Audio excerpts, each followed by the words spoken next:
Salmon mungkin adalah salah satu binatang yang memiliki siklus hidup paling menarik di alam. Siklus hidup yang memperlihatkan kepada manusia tentang arti dari prinsip dan perjuangan. Terdapat 8 spesies salmon di dunia. 7 berasal dari Samudra Pasifik dan 1 dari Samudra Atlantik. Tapi meskipun dikenal sebagai ikan laut, salmon sebenarnya hidup di air laut maupun di air tawar. Dalam dunia ikan, dikenal 2 kelompok yang melakukan migrasi dalam hidupnya. Pertama yaitu kelompok ikan Catadromos. Kelompok ikan ini bertelur dan lahir di laut, namun bermigrasi ke air tawar. Contohnya adalah ikan sidat. Ikan ini lahir di air laut, namun suatu ketika akan bermigrasi ke air tawar. Kelompok kedua disebut kelompok Anadromos. Kelompok ini lahir di air tawar, tapi bermigrasi ke lautan. Salmon adalah salah satu di antaranya. Dan inilah yang membuat perjalanan hidup mereka menjadi menarik.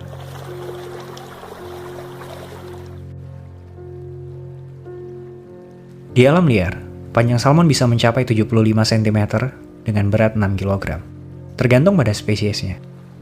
Tapi sisik mereka yang berwarna perak seperti baju zirah, membuat salmon kadang dijuluki sebagai king of fish, atau raja para ikan.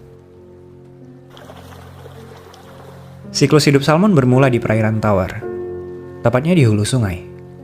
Di sini, telur mereka menetas dan awal kehidupan dimulai. Bayi ikan yang baru menetas disebut alevin. Mereka masih berwarna merah dan memiliki kantung yang melekat di tubuh mereka. Untuk sementara, ikan-ikan ini harus hidup di antara tumpukan kerikil yang ada di dasar sungai. Setelah sekitar 5 minggu, mereka tumbuh menjadi ikan-ikan kecil dan mulai menjelajahi sungai. Panjangnya sekitar 2 cm dan mereka memakan plankton. Fase ini di mana salmon mulai belajar mengenali bahaya. Banyak yang akan mati karena predator, kalah bersaing, ataupun terseret arus sungai. Tapi untuk mereka yang berhasil mencapai usia 1 tahun, sudah hampir mencapai tahap dewasa. Ikan-ikan ini disebut smolt. Di fase ini, mereka akan berkumpul dan membentuk grup, bersiap memulai migrasi pertama mereka menuju lautan. Jarak menuju laut bukan sedikit. Ada yang harus menempuh perjalanan sampai 2.500 km, tergantung tempat di mana mereka dilahirkan. Salmon Chinook yang bermigrasi dari Sungai Yukon di Kanada bahkan harus berenang sejauh 2.960 km untuk sampai ke laut. Belum lagi, selama perjalanan menuju laut, salmon akan menghadapi banyak rintangan. Terutama di daerah muara sungai. Di sini, berbagai predator sudah berkumpul. Ada bangau, anjing laut, dan bahkan manusia. Tapi mereka yang selamat akan sampai di laut dan melanjutkan petualangannya. Salmon memiliki kemampuan untuk beradaptasi dengan air asin. Mereka melakukan proses yang disebut osmoregulasi. Salmon bisa mengontrol jumlah larutan dalam tubuhnya agar tetap seimbang. Saat berada di air laut, mereka akan meminum lebih banyak air dan membuang kelebihan garam lewat insang dan urinnya. Inilah yang membuat mereka mampu beradaptasi dengan air asin. Salmon akan menghabiskan 2-7 tahun di laut.